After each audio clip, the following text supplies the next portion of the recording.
Hi, all. I'm Jennifer Morgan, the Director of Programming for ATX Television Festival. So excited to welcome you to Season 10, whether you're joining us for this panel specifically, or if you've been with us for the last several days. I hope you're having a great festival, and I know that you're going to love this next conversation. We are very proud, as always, to partner with ACLU. We've been lucky enough to partner with them on several amazing conversations over the last few years, touching on everything from immigration and social justice to criminal justice reform, and now television in an era of racial reckoning. This conversation was very important to us, and these panelists are really incredible storytellers, as well as human beings, and we're very, very grateful to have them here tonight.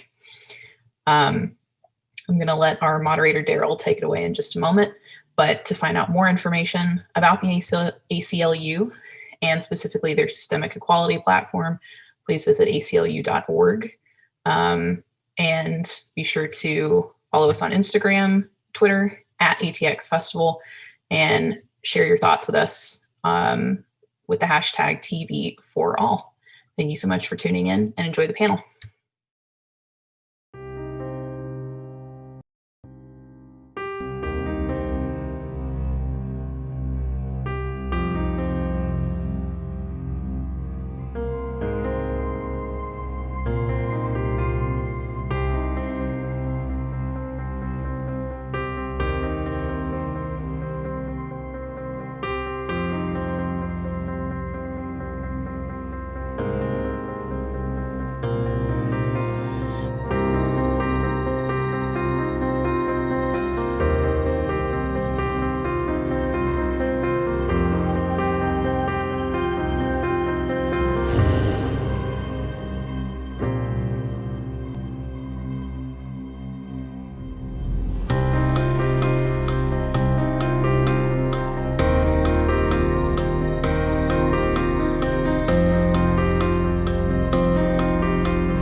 Well, welcome everyone to the ATX Television Festival. My name is Daryl Ewing, and I am the Director of Communications at the ACLU of Texas.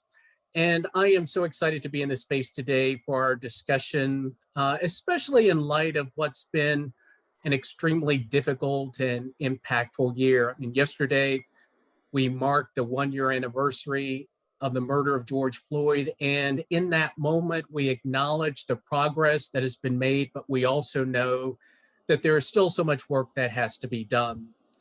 So today we're here to discuss the tangible impact that storytelling has on the world in which we're living in. And just for a little bit of context, we at the ACLU have recently launched our Systemic Equality Agenda. This is our multi-year commitment to address America's legacy of racism and oppression. And this means that we are trying to build prosperity, and that means addressing economic inequality. We're focused on eliminating institutional barriers, whether those be in housing or internet and broadband access. And then we're also working to empower Black voices by putting an end to the undermining of the political power of Black people and Black communities. And even with this work under the systemic equality frame, we know that it won't come through just our work with policy. It won't come through our work with advocacy. It won't only come with our work in the courts. It also will require us to reframe how people view Black people, how people view Black communities, how they view some of the issues that we'll talk about today. And it really will happen through storytelling. And that's why I'm so excited to introduce our panelists today. Each of them, they play a critical role in shaping the stories we see on television, but they also share a critical role in how people view Black communities and Black people. So let me hop right in and introduce our first panelist to the room, Kay O'Yagan, who is a writer, a director and a co-executive producer on NBC's hit drama series This Is Us, and has previously written for shows like Queen Sugar on Oprah Winfrey's network. So welcome to the room, Kay. Hey guys, hello. Thank you, Daryl. Good to see you. Good to see you. Let me next welcome into the room little Marvin. He is the creator, he's the writer, he's the showrunner, he does it all. He's the executive producer of the original anthology series Them, which just received a 2-season order from Amazon. So welcome into the room, little Marvin. Hello, hello. Good to see you. Good to For see having you. me. Thank you. Love the hat. Thanks. Let me also welcome our next guest in the room, Monica Macer, who's previously been a writer and a producer for Gentefied and Queen Sugar, alongside her writing work on shows like Nashville and Lost. And so she'll bring a great network TV perspective to the room. So welcome, Monica. Good to see you. Thank you. Nice to see you too. And then finally, let me welcome to the room Ashley Nicole Black. She's currently a writer and cast member on HBO's Black Lady Sketch Show. I smile when I say it because the show makes me smile. And she was previously seen on Full Frontal with Samantha Bee. So welcome to the room, Ashley. Hello. Good to see all of you. And again, I'm just so excited to be in the room with this great group of panelists. And I think we're going to have a great discussion.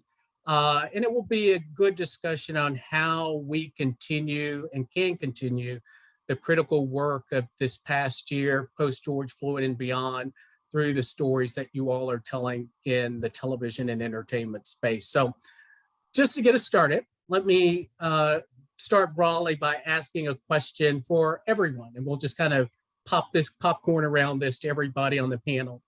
So as we know, we're currently in an inflection point moment in our country over racial justice and systemic equality.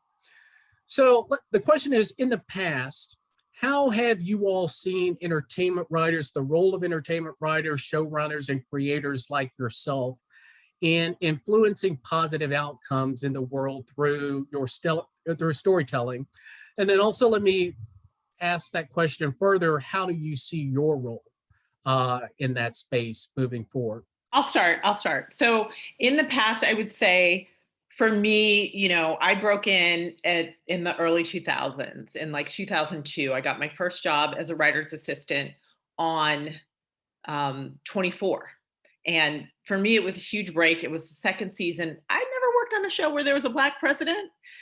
President Palmer was putting it down. And when we talk about the influence that TV has on a culture and on a nation, I do believe that seeing President Palmer work with Jack Bauer to save the world and America every episode helped prepare the subconscious of America to receive our first Black president, Barack Obama. There were a lot of things in play, but I do believe that pop culture does influence. So for me, working on that as an assistant was like a game changer also, because here I am, this little Black girl, Black and Asian girl, excited to be an assistant on a mainstream network show.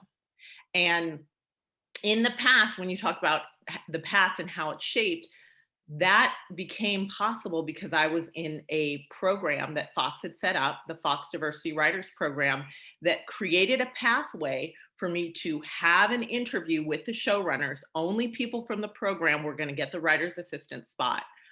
And I luckily got the spot. But it was because in the late 90s, those who came before us with the NAACP and an Asian American advocacy group protested outside of ABC and said, look, there's not enough people behind the camera. And that's how the ABC diversity program got started, which has launched a lot of careers and all the other diversity programs. Now, for me, you said, so the past, and then now looking forward, for me, I sort of had a full circle moment this season running MacIver. And a lot of people were like, why did you pick MacIver? Because, I ran Queen Sugar, very critically acclaimed. Kay and I are both alums of the Queen Sugar camp.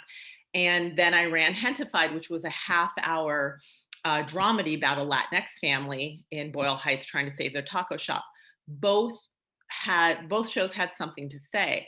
And for me, it was like, I'm I'm a little Black Asian girl that was in the action rooms because I wrote action the first half of my career, that wore jeans all the time, never got her nails done, wore t-shirts and jeans, tried to just be one of the boys. And now here I am, almost 20 years later, running a high octane action show for the oldest of the old school networks. And in terms of representation, getting a job that had nothing to do with me being Black, Asian, or a woman was a profound statement in terms of representation.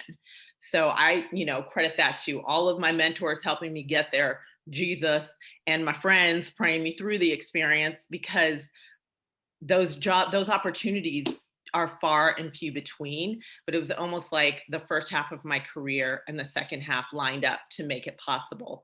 And then in terms of storytelling, even though we were an action show, I was very much, I'm still the writer who wrote Queen Sugar and Hentified. I still want to say something.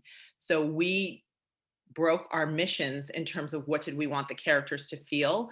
And our lead, Lucas Till, was going through a moment during Black Lives Matter and protesting and questioning his white privilege. And he wanted to lean into that. And we as a show wanted to lean into that. And so we had an episode where they talked about he was out there protesting with Black Lives Matter because the other two characters were his best friends are African American. And we also had our Asian American character, Desi, say in an episode about the pandemic, well, I had to come home because someone sprayed Kung Flu on my parents' garage. So even though we're an action, feel good, run and jump show, I'm still going to say something. So that's sort of the past and the present. Really powerful and well received. Who else? Anyone else talk about the past and then how your current work is shaping the future?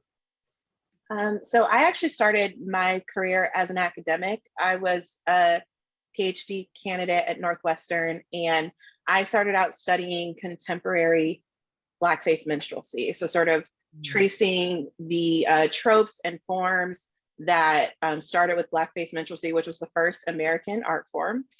We did not have our own plays and ways of performance until we invented Blackface. And sort of tracing how those tropes came into the comedy that we watch today. And so I was studying the thing that I loved, but not doing it because I really felt like there was not a place for me as a plus size Black woman in this world. And my parents bought me a class at the Second City for Christmas. I went to the Second City, I found sketch comedy. And in that tradition, the sketch comedy tradition, the performers write their own material. So once I was both the writer and the actor, I could represent my body in whatever way I wanted to. I could be the president, I could be the sexiest woman in the world, I could be a hot mess, I could be whatever. And the great thing about sketches, I could be all of those things in the same show.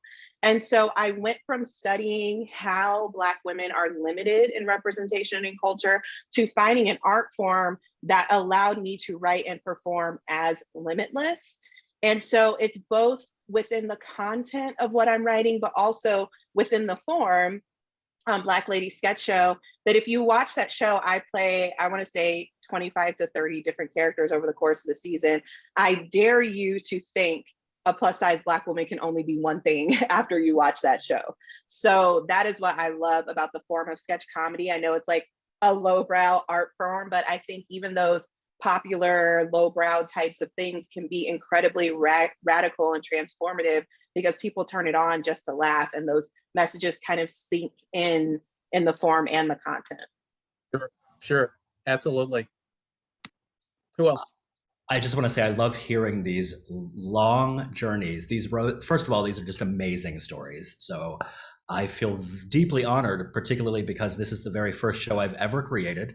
It was my first time in the writer's room, and I was also the EP and the creator and the showrunner. So it was a very unique experience in just about every way. I will say that Monica mentioned mentorship, and I think mentorship takes many forms. Sometimes it's just seeing yourself and realizing, oh, wow, they did it, I can do it too, can be a particularly powerful form of mentorship. And that was true for me. Before I made the commitment to become a writer, to become a showrunner, I worked in corporate America for many, many years. So you can imagine I was the only face that looked like this in just about every space I ever walked into. So I know that intensely on the corporate America side. But I remember one night distinctly watching a show called Master of None, and Lena Waithe had an episode where she came out to her mother, Angela Bassett. And as a queer man, as a Black man, I was so deeply moved. And then in short order, I watched her Emmy speech. And she said, I remember it, even though I'm going to paraphrase it terribly. She said that the thing that makes you different is your superpower. And for some reason, and that night, that cut right through to the heart. Like I had been keeping this dream of being a writer in quiet for many, many, many, many, many years. Then I saw her say that, and something cut through. Seeing her do this beautifully nuanced and complex story that showed us in all of our colors and complexities broke through. And I realized then, like, I'm going to do that too. That was literally the marching order. So then to come back, 4 years later and be teamed with Lena to make the show was just this beautiful full circle moment. There was never a question to me about centering folks who looked like me in the kinds of stories I wanted to tell. Yeah. We gain nothing from a homogenous viewpoint. We gain nothing from not seeing all of ourselves and all of our complexity. We gain no curiosity from not knowing people who don't look like us. So centering us, I don't think, and I don't want to speak for anyone else, it wasn't even a question. It's just, this is how it's going to be, and we're going to keep moving it forward. Yeah.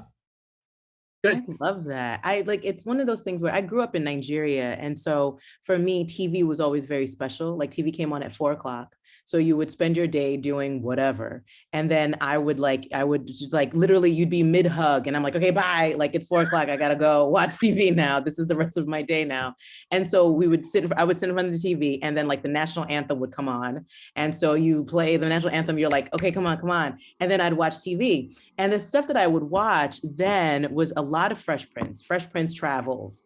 And it was sort of like, and so seeing these stories, and there was something very sort of like simple about them. They weren't complete, it was the humanity in full spectrum. They had ups, downs, and all of that. So I don't think I didn't grow up understanding that there were stereotypes. Like I didn't grow up knowing, because everybody that I knew in Nigeria was Black, and I didn't see the first white person until I was 11 years old in South Africa. And I was like, why is he not on the TV? Because I just thought that's where all the white people were. And so it's just sort of like, so that was my frame of reference. But when we emigrated to the States and I started learning all these other things, I was lucky that I had that foundation. Like I saw Black people as beautiful and valued. I didn't have the traumas of what this country had created in a lot of ways. It was just sort of like I've over the years, I've taken on and engaged more in a very real sort of intimate way. But growing up, I always felt like an observer of trauma, observer of that. And I was very respectful to the fact that like,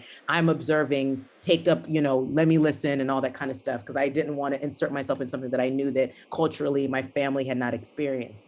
But I always gravitated towards stories. And my TV watching time was in the heyday of like Soul Food and like Wayans Brothers and like all the stuff that we all grew up like, and all of them, no one show was the same, you know what I mean? And it was just sort of like, you would be watching New York Undercover, then you would watch, Living Single, then you would watch Family Matters. And it was just sort of like, here you are with a bevy of different kinds of voices and faces and styles and all of that. And then, and so now coming full circle as a writer, I think for myself, I still kind of carry that. Like I'm on a show that is not even arguably, it's a white show. It's a white TV show on NBC, but we have our Black characters are the ones that, people out here capping for. And so it's just sort of like, and there's a reason for that. And so it's just sort of one of those things where it's like, it's never, I think part of me loves the idea of going into white spaces and just sort of like being true to, self and telling stories, and then they just gonna have to deal with it kind of feeling. And so it's like, that's sort of how I take, like, on the feature side, I'll want to write a genre project that's not, what they would think that we would be in, and then everybody got to deal with it.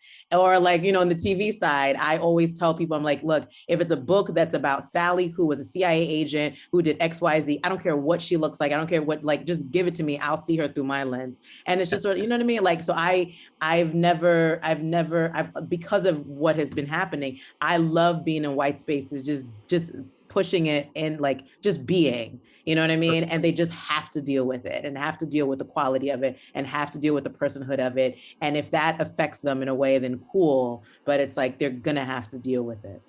So yeah. Yeah. So I think They I are going think to that- have to deal with it. yeah, that's what I was about to say. I think the theme for our night should be, they're just going to have to deal with it. But great stuff from all of you. So, yeah, and you alluded to my next question. Some of you in your responses, but as we know, systemic equality and change in racial justice space is slow moving. And I was just looking at a UCLA Hollywood diversity report from 2020. 93% of senior executives those executive positions are filled by white people.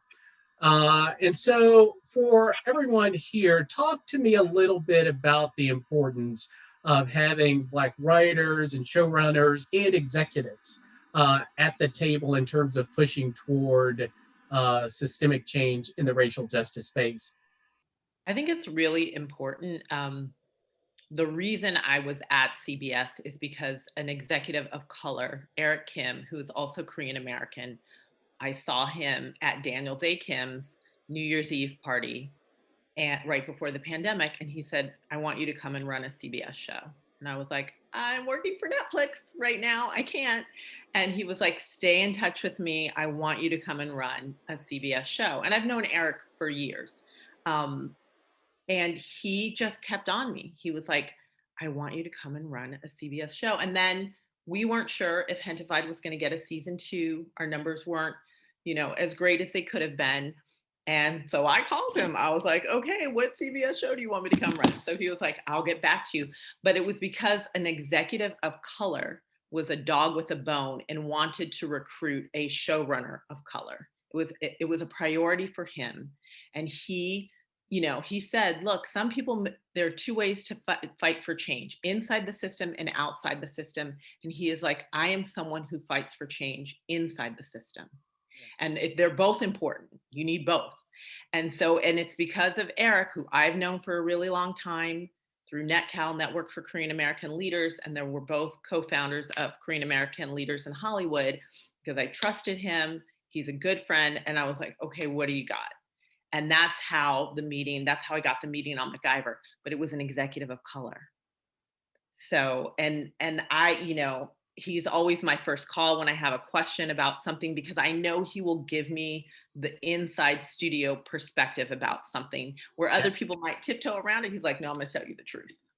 And it's so important, especially in development, when it comes to development and the projects that are chosen. There's a project that I have with a studio, and there was an executive shuffle, and I was like, wait a minute, is the Korean executive still going to be on the project? Because if not, we're going to lose our ally in the room. And the producer was like, don't worry about that, don't worry. I was like, but it's about a Korean family. I have to worry about that because that POV is so distinct. I need someone fighting for that voice in the room, so I don't get the notes that are crazy, when it comes from an outsider looking into a culture. Right. I need that direct person that I can interface with. Yeah, so really powerful. That's so true. So true.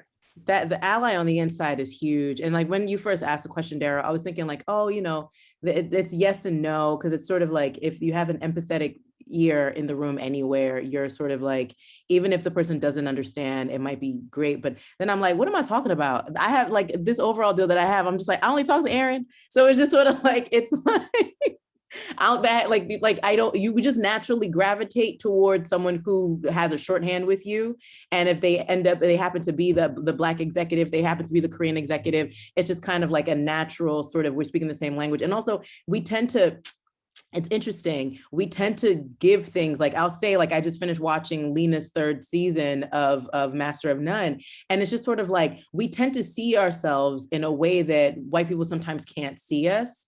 So it's like there are executives who are in the room that are Black, who are just sort of like, oh yeah, we're good on those kind of stories. Like, let's, they'll let you kind of play around and kind of skirt the thing. I'm doing a thing right now about and it's like a thing that would have never come to me because so many of the projects that came to me at first when this deal started were like the first Black lady to ever brush her teeth, the first Black lady to ever, it was just like all this stuff. I was like, I was like, you don't want to watch this. Like, it's just one of those things where it's like, no one wants this. So it's like all of these stories that like, I don't know, I guess they're important. I don't know. But it's just like having that ally in the room, be able to say like, bruh, don't even bring that to me. We're going to have a problem. They're able to see us and see you and all of that kind of stuff in the way that you want to be seen that isn't sort of pigeonholing you in a way. So that, yeah, that's valuable. Yeah. And like, I didn't realize until I worked on an all Black show how much time I was spending explaining the pitch before I would pitch, both in the room and pitching shows. And I always think of, this is funny, but it's also crazy. I pitched a show one time, which nobody wanted to buy, where the lead character was bisexual. And I'm telling the story of how she had a crush on this guy. So she got a job at his job and then met his wife and started to fall in love with the wife. And the note comes back, I don't understand. She loves him and then she loves her. Yeah, she's bisexual. She loves people of different genders. And they're like, so does she love men or women? Like, she's bisexual. So both of those things. And the note came back so many times that the project just went away because they just like couldn't understand. And it was like having one person in the room who had met a queer before would have changed that whole conversation. And when you're trying to pitch a whole story or a whole series, if you have to stop every time to explain, well, there's this thing that we do, there's this, like, it just takes time away from the momentum of your pitch, and it makes it so much harder to not have someone who has some experience with what it is you're talking about. It's also just so time consuming to like decipher. I don't want to be a mood ring. Like, I don't want to have to like decipher for you. I think everything that was said here is beautiful. The only thing I would add is that I would absolutely watch The First Black Woman to brush her teeth. Look, it's going to happen. And Ashley's going to do it. When they put these projects together, they just go to every Black person that's ever written anything before. You don't even care about my perspective. This is ridiculous. That could be deep, though. I would.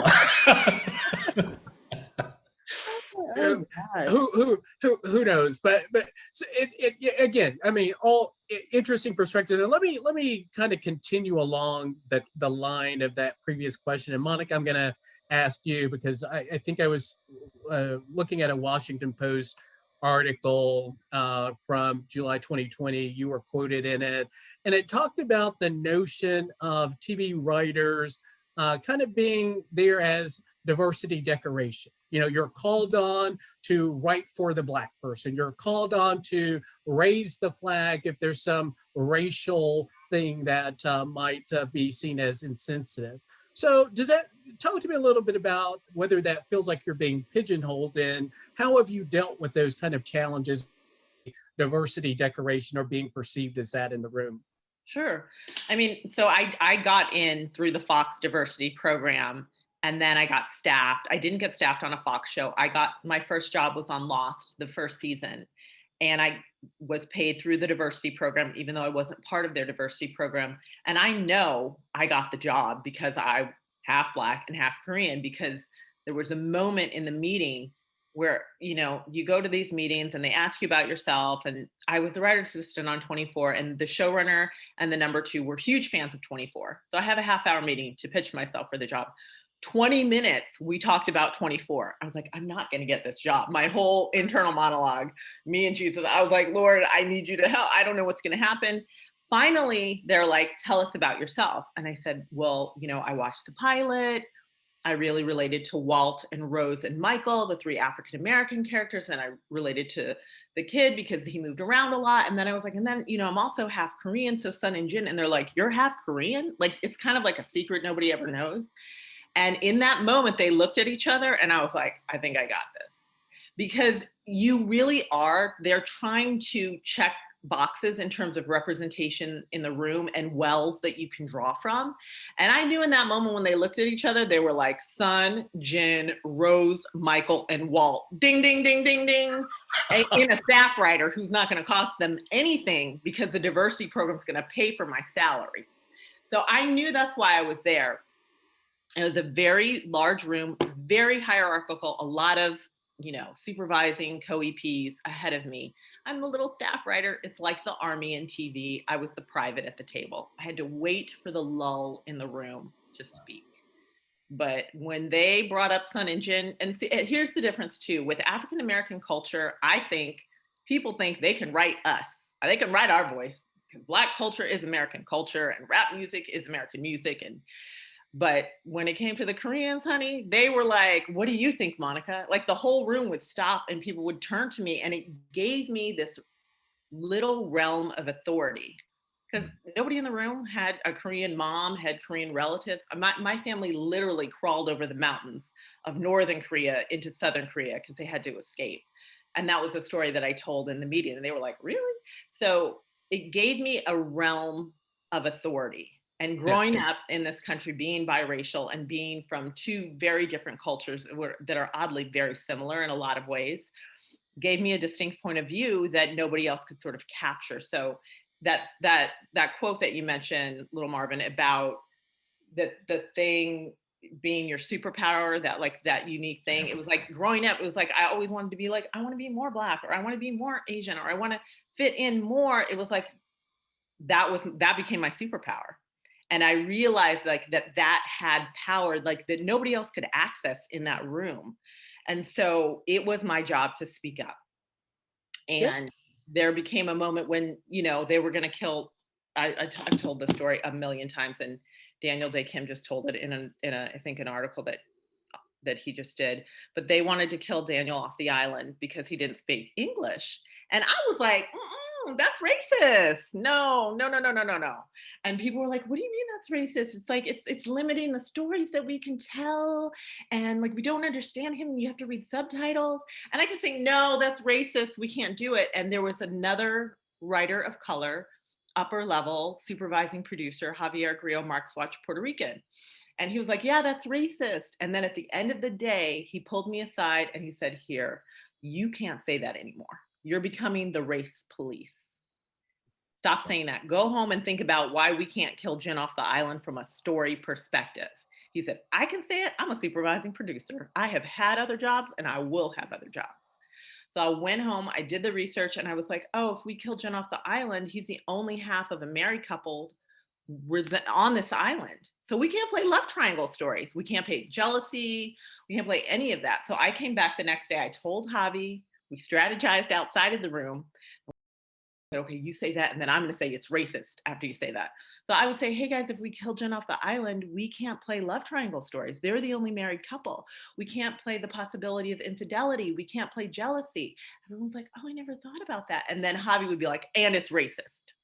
So it's like, I felt a responsibility to speak up, and that is part of your job. That's why you get the position, but there's a fine line politically that you have to walk, because you don't want to be the race police or the no-no bird at the table saying, you can't do that. You can't do this. Sometimes you have to approach it from story. Yeah. And being the race police probably pigeonholes you even more into that box, right? Mm-hmm. Well, let's transition a little bit and talk about the on-screen representation of Black people. We've talked a little bit about it in the comments already. And I'm going to direct this at Little Marvin. You've mentioned admiring the 1960s, 1970s domestic thrillers, and then you talked about Carrie and Rosemary's Baby, and those things kept me up when I was a kid, just having watched them. And in those, really seeing no central characters who were Black. So talk a little bit about the impact of representation to you in an on-screen perspective, and how important it is to have characters of color as central figures in the script, rather as tertiary props of being the maid here or the butler there. It's everything. Particularly as a lover of horror since I was a kid, all of those films you mentioned and more, you don't really realize when you're a kid that by not seeing yourself, you're being subtly and not so subtly erased from every single thing that you love. Here was something that I absolutely loved and I never saw myself. So what you're actually being told is you can love these things, but you're not of these things. Right. And you don't know that. And so there's been this push pull with me with horror. Here I am, a lifelong lover of Hitchcock. But as you mentioned, name those movies. Where are we? We are the maid. We're the housekeeper. We're the butler. We're the shoeshine boy. And at the center of the frame is Grace Kelly, is Jimmy Stewart, is Eva Marie Saint, is Janet Leigh. We're never there. And I think one of the most rewarding, and I mean, honestly, I would just sit at the monitor, frankly, and the cast and the crew can attest for this. I would just sob at the monitor, because here at the center of this classic Hitchcock frame that we were paying homage to comes Deborah Ayerinde, where Eva Marie Saint would have been. Here's Ashley Thomas, where Jimmy Stewart would have been. And that's an incredibly cathartic and powerful thing in a way that I hadn't even contended with how emotional it would be actually to see it. But in a way, it's healing that little kid who never saw himself. So for me, it's everything, particularly in the genre that I'm in. Yeah. Sure. Yeah. Well received. Let me ask you a question. Ashley, obviously you're dealing with a much different genre. You've mentioned it before than Marvin and what he's working on with them. But I'm sure that you still grapple with some of those same issues and challenges as they relate to race. So given the exhaustion that I referenced post George Floyd, we're in the middle of a pandemic. The issues around policing, voting rights, and all of those negative impact issues on communities of color. Talk to us a little bit about how what you do in the sketch comedy space helps provide some, relief from some of that exhaustion. Yeah, I really feel like I come at it from all sides. So like during the pandemic, I worked on a Black Lady sketch show, Ted Lasso, and the Amber Ruffin show. So it's like 3 more different shows don't exist, but each has a piece of what I feel like the landscape needs. So on the Amber Ruffin show, we are doing these pieces called How Did We Get Here?, where we take a current event and go back in history and sort of explain how history repeats itself and how American history has led us to this moment, but in a very funny way. And Amber is the sweetest, bubbliest person in the world. So when she's talking about how the filibuster has been white supremacist since the beginning of time, you're just like, oh, she's so lovely. And you don't even realize that you're getting a 7-minute long history lesson on a comedy show, which is insane. Only her voice allows us to get away with that. And then on the other side, you have Black Lady Sketch Show, where we do not deal with topicality or current events at all. We finished writing that season before we knew that COVID existed. And it's pure joy. It's pure hoping that people feel seen through the characters, relatability, pure relationships, universality. We actually do some horror on that show. And then working on shows like Ted Lasso, where it's just like sweet. And it's just, I think all 3 of those shows are about, the reason I'm attracted to them is my personal project as an artist is creating empathy.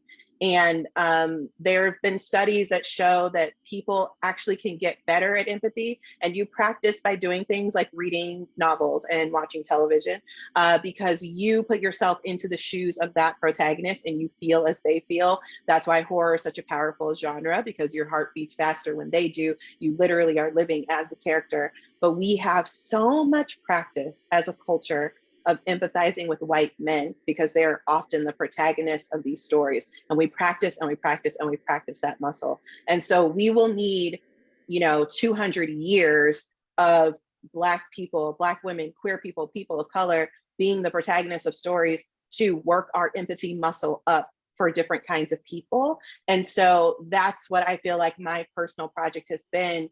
Maybe on a late night show, you're doing it by educating people to the culture. On a sketch show, you're doing it by playing a bunch of different characters and showing how one body can do so many different things. On a show like Ted Lasso, you're tricking people into thinking they're watching a soccer show, and then they're meeting these amazing female characters and characters of color. But it's like, how many different ways can we just come at creating empathy for different groups of people? Love that. Love that. So Kay, let me ask you this, and your background is a little bit like mine. Just looking at your bio, I'm a journalism major by discipline, and actually went into my first job at the Associated Press. And I think you studied journalism in Pittsburgh, went on to the Nightly News, and then on to the Today Show. So you were in that news space, and then were encouraged to pursue graduate studies at Southern Cal. But in the news space, I think I read that you found yourself sort of bound by this thing called journalistic integrity.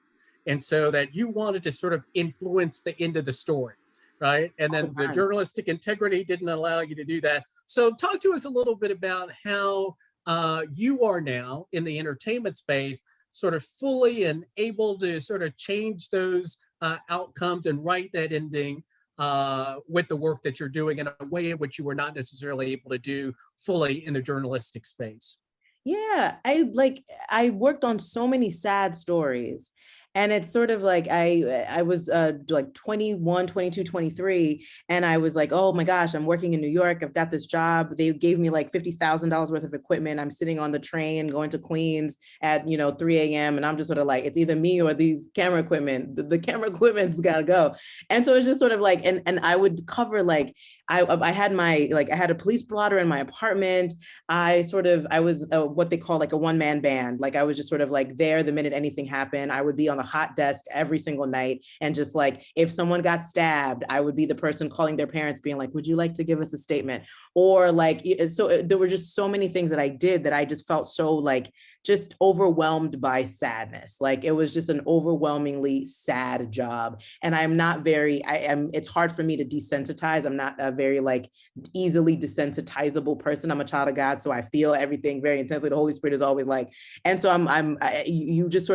so I was just sort of like, I would want to always give them a happy ending. As like a person who loves movies, I'd want to give someone a happy ending, bring them joy or anything like that. And it's a lot of times with the news, whenever I watch stuff like Newsroom, I used to watch that a lot, or Morning Show. Like it feels more like Nightcrawler. Like that's what I watched that movie and I was triggered in such an intense way because it was like, this is the job, this was it. And it was just sort of like you're at someone's worst day ever and there's nothing you can do because you're not supposed to do anything. You're just supposed to get the facts. And if it's sadder, it's better. If it's more tragic, it's better. You need to get the shot of them crying. You need to get the shot of the house on fire. You need to get the shot of them asking where their child is. Like you need to.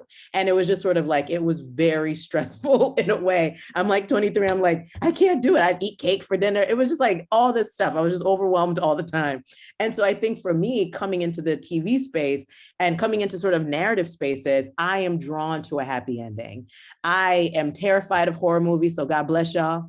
I am drawn to just sort of like, I'm just like, I want them to be happy. I want them to be joy-filled. I want people to like get the guy, get the girl, get the guy and the girl. I want them to sort of like have that thing that they wanted from the beginning of the movie happen at the end of the movie. It's just sort of like, because it's like, I've just seen firsthand on a consistent basis, people's like worst days. Like I had to call one of the Chilean miners like daughter. It was nuts. Like it was just such a weird job, but it was just sort of like, you're just delivering bad news all the time. And I was like, I don't want to do this forever. And so that's, yeah.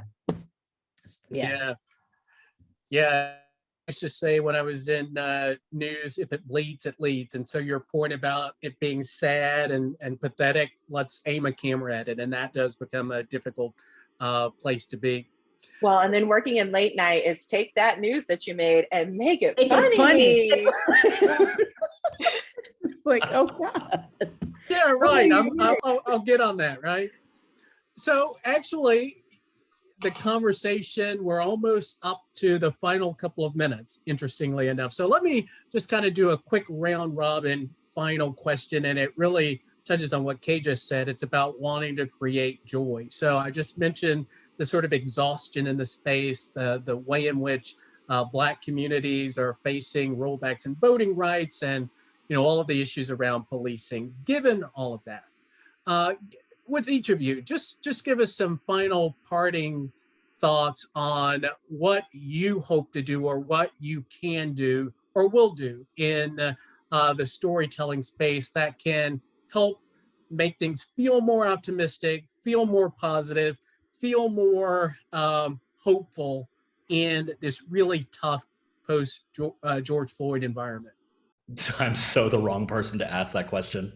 I'm like, what? This is how we're ending? That's not my job. I don't do that. I have nothing to add to that question. so good. Did you say the thing that's on your mind? Truly, I mean, truly, here's the thing. There are a lot, I understand that, and I get it, and I get joy as an imperative. And by the way, I love joyful things too. I'm not just sitting around watching morose things all day. I love joy. I'm watching Great British Bake Off because it makes me feel good. I'm watching Ted Lasso because it's like a weighted blanket for my soul. I love joy. That said, we also have to level the playing field in every space. I refuse to believe as a horror writer, you get criticism. We don't want to see that because it's dark.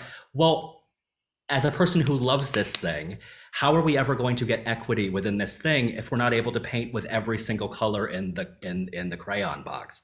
So like, as much as I love joy, I also have to make space for all these other permutations of stories that folks want to see. Because just as equally as people want to see those happy stories, I know for a fact there is a massive horror fan base out there who is looking for that dark shit. And I want to give that to them because I love it too. So I say like all the colors is how I would answer that, if that's an answer at all. Because I'm not the one to ask about joy. No, I mean, that makes perfect sense. That makes perfect sense. You're like... Little Marvin, I wanted to know what you were going to say as well. I know you were all like, how is he going to speak about joy? I saw his show. I sure did. I was like, Anyone else? Yeah, You go. I don't know about optimism because I think we're not in an optimistic time. Things are bad and scary. What I can offer you as an artist is the feeling that you're not alone in that. You're scared. I'm scared too. You could turn on the TV and see me be there with you. I think that we can be clear-headed about what is going on and how it makes us feel as people. And also, I do agree with the idea that I remember I had a meeting once very early in my career, and they were like, what do you want to see on TV? And I was like, I want to see a fat Black woman sitting on her couch eating Cheetos, and then she like gets up and does a murder or something. It was like, that's crazy. I was like, but we make Black characters have to be so perfect or so kind or so whatever. I want to star in Breaking Bad. One of y'all write me a Breaking Bad. I want to see you. I want to see you in Breaking Bad, by the way.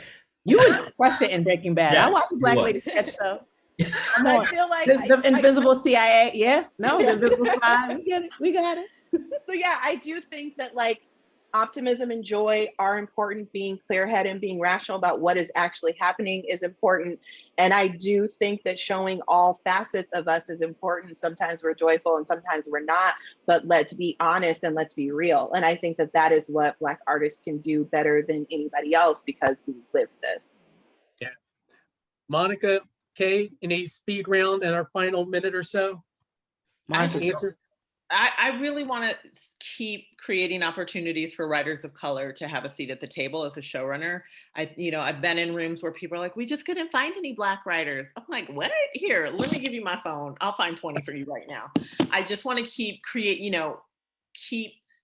coming against that myth that we don't exist when it comes to writers of color who are qualified. There are so many people trying to break in at the bottom. And it's like when I was staffing Queen Sugar season 2, could not find an upper level Black woman. You know why? Because not enough of us had matriculated through the system to the upper level positions. No, everyone's trying to help the diversity staff writer and then maybe story editor because we're free and therefore we are not seen as valuable when it is exact opposite. That's why you can't get an upper level Black woman now. And that was in 2016. And now it's 2021 and it's even harder, because we have not done the work as a community, as the entertainment system. There's a lot of effort put into recruitment and not retention. It's the same problem that happens in the university system. So I want to keep creating spaces for writers of color to have a seat at the table so that our stories can be centered. Kay, why don't you close this out? Quick 30-second optimist joy, all I that. am. I'm not You're even. good at that. Look, the joy of the Lord is my strength. Honestly, the truth of the matter is, I find value in so many brilliant people. You put together such a dope panel. I think everyone is so talented, and I love the fact that everyone gets to tell their stories. I totally agree with Ashley about like painting with the brush, like not painting, not even just painting with the brush, being able to be the bad version of us, the good version of us, the complicated version of us, the murderous version of us, the hero version of us. I think we should be allowed to do, all kinds of stuff. And I just think that growing us in that space, like I'm basically synthesizing what everyone was saying, growing people in that space so they can have a Little Marvin kind of experience where they're paired with someone who can actually let them be their first time showrunner and then matriculate in that way. I just think that more opportunity, more diversity of stories, just let, I was about to say the N-word, let people do what they want to do. I just want to say thank you so much for the insights and the perspectives. You've been great. And this has been a great panel and great discussion. So I appreciate you being with us. Round of applause, everyone. And we'll close it out. Thank you. Thank you. Thank you all. Thank you.